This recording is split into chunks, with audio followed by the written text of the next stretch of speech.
I've been investing in real estate for 10 years now as a creative real estate investor. So a lot of people ask me, Courtney, what is your favorite creative finance strategy? Great. Let me break it down to you. I'll be honest.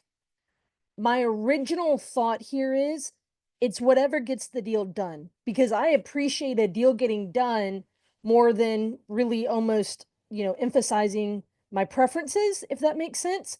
So truly what makes a deal get done, it's when what is being offered to that seller is better than what they currently have. So although I may prefer to do one thing over the other, ultimately I've got to find what is a solution for the person standing in front of me and what is most likely to get accepted. Now, with that being said, if you're asking me, Courtney, it's Christmas morning. If you could ask, Santa, the tooth fairy, whoever, for a perfect deal, what would you look for? Ideally, I would look for a long-term, no balloon seller finance transaction with favorable wholesale terms. So, what does that mean? Ultimately, I enjoy when the financing is not with institutions. So I would want it long term with the seller. And also, I am looking for something, preferably, I would like it on an asset that is in a great area, great neighborhood. So, ideal location. Also, a newer, I like really 2000s and newer assets. That's my preference. But great financing on a great asset, financed by an individual rather than an institution. So good terms over a long period of time, that's something I like. That's easily my favorite type of transaction. It would be amazing if it was also new construction, right? So great location, new asset, great terms with an individual, not an institution. Chef's kiss for me. Now, obviously, I've done a lot of other types of strategies. And a lot of people actually they actually think because I talk about subject to a lot that I prefer it. I actually don't.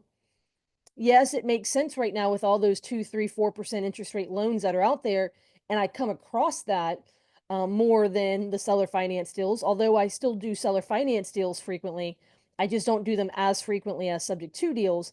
That also goes to the point that, like, I think only 30 something percent of folks have free and clear property. So there's more mortgaged properties than there are free and clear. So, that's a factor.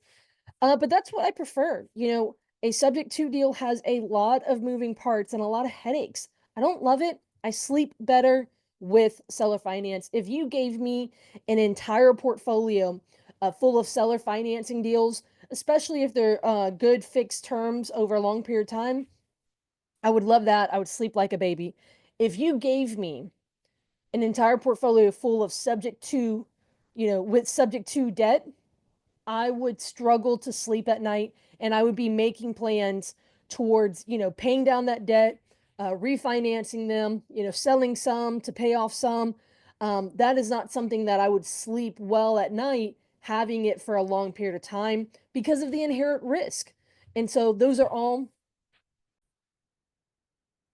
these are all things to keep in mind. As a creative real estate investor, there's a lot of cool ways to do deals, but you really want to learn, when it comes to fleshing out a deal, what are all the moving parts, what are all the risks, things like that. And ultimately, I just I love a great seller finance deal, long term, good terms, um, fixed. I like that, especially on a great property in a great location. That right there, look, I don't. It doesn't have to be any holiday. If you want to send something like that my way, I'd love it. All right, guys.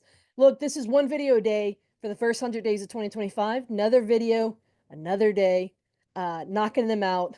Hope you guys are having a great time. Subscribe if you haven't already. See you tomorrow.